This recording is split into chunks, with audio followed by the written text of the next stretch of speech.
welcome to Unbox the podcast, the show that comes to you every Friday, all about holistic self-awareness. Please subscribe and leave a comment. I would love to know what would you like the podcast to present to you. Penny Kelly, author of The Elves of Lily Hill Farm, welcome back. Welcome. It's good to be back. Thank you. In a previous podcast, we discussed your first book, The Evolving Human, and the Kundalini Experience. This podcast, I would like to discuss your second book, The Elves of Lily Hill Farm. If I may quote from your book's description, it's mentioned, it's a powerful story of one woman's discovery that nature is full of small intelligences that can be communicated with. Now, Kelly, you believe that there are elves. Can you tell us how so? Well, it's kind of a long story, but I will shorten it by saying that because of my Kundalini experiences, which we talked about in the last conversation, I have this very wide range of frequencies that I operate at. Elves are simply other forms of being at other frequencies. So when I first met them, I didn't see anything. I just could hear these little voices, and they were very distinct. It wasn't that they were vague or anything like that. And they kept engaging me in conversation, and eventually I came to be able to see them. It was really a very moving experience in many, many ways, because I did not believe in elves before that. Right. So as a result of your experience, we can say that even the brain structure has changed, that you're now able to perceive other frequencies, to use your word, or fields that you were not able to perceive before. That's right, and I would just add that elves are not the only other beings out there. There's a whole world of intelligent beings. If I may explain to our listeners, would you agree that everything in the universe, human beings or otherwise, has a frequency? I mean, it is simply their consciousness. And if we tune our mind, we are able to communicate with other frequencies. That's right. That's exactly right. What are elves, Penny? How do you define elves?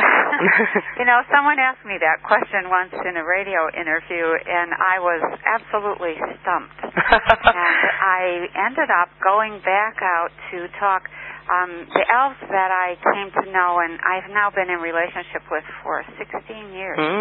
I asked the elf that I usually communicated with, his name was Alvy, what is an elf? Someone asked me what an elf is. What should I say? And he said, tell them, we are the intelligences that manage your trees, your flowers, your vegetables, your fruits, and we have only presented ourselves to you this way so that you will recognize there is an intelligence out here to deal with. That's marvelous. And after a while, it was very clear to me why they were wanting to communicate with me as a channel to other humans. We did make a deal, and that deal was really forms the whole story in the book. But that was only the first 3 years of the story.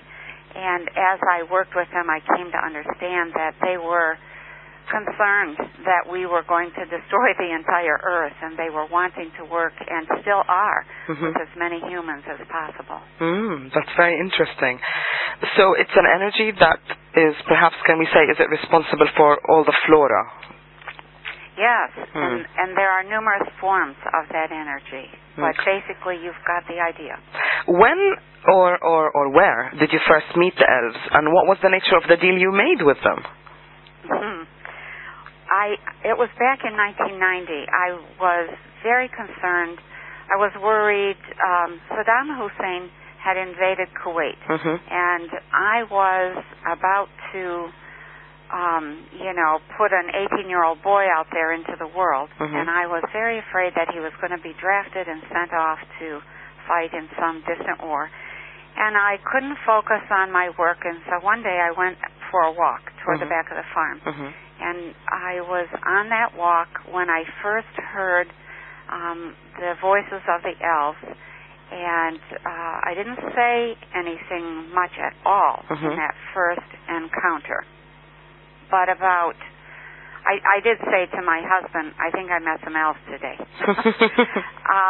Following that, maybe, I don't know, I think it was 2 weeks later, I went out for a second walk thinking, I wonder if that was just my imagination or if I could contact those elves again, and went out for another walk, did contact them, ended up having an entire conversation, and ended up making a deal. We raised grapes for Welsh Foods, the big grape juice company, and we typically would get maybe 25 to 35 tons of grapes from, it's just a small vineyard. And the deal that I made was, if you prove to me if you're real by giving me 100 tons of grapes, then I will tell the world that you exist. Wow. So that was the nature of the deal. And then proceeded several years, 3 years worth of intense struggle with this whole concept and all of the things that they introduced and all the things that I learned and the concepts and everything. It was just a marvelous experience. That's amazing. And briefly, I mean, can you tell us what did you learn from the elves? Yeah, I think probably the most important thing is that we are meant to communicate with nature, that we're meant to work with nature, that nature has a vision that it wants to share with us, and that's on what I'll call the vision side. But on the what I'll call the down-to-earth practical side, I learned about the nature of the soil. I learned how the soil helps and the health of the human body are almost exactly the same. A body needs calcium to be healthy. The soil needs calcium to be healthy. Magnesium, all the same things that the soil needs to grow healthy plants are all the same things that the human body needs. Absolutely. And then I think probably the most amazing was I learned about a whole new level of communication that I called a whole new use of power, the ability to communicate and ask nature to do what you would like it to do. That's really interesting. I mean, of course, as human beings, the idea is that we control the planet, but really the reality is we're just other organisms that live within the Earth, isn't it? That's right. That's right. And not only that, it's interactive all the way. It's interdependent all the way. Absolutely, yes. And we have not been communicating very well lately. Yes, that's true. Speaking of communication, Penny, your next book, Robes, is about, we can say, is about communication with different dimensions or different frequencies. I'd love to discuss that with you through another podcast. Would you be willing to come back and talk to us? Oh, I would be honored. Lovely talking to you, and I look forward to speaking to you again. Oh, thank you. Thank you for joining me. This is Sahar Palmer wishing you a wonderful week.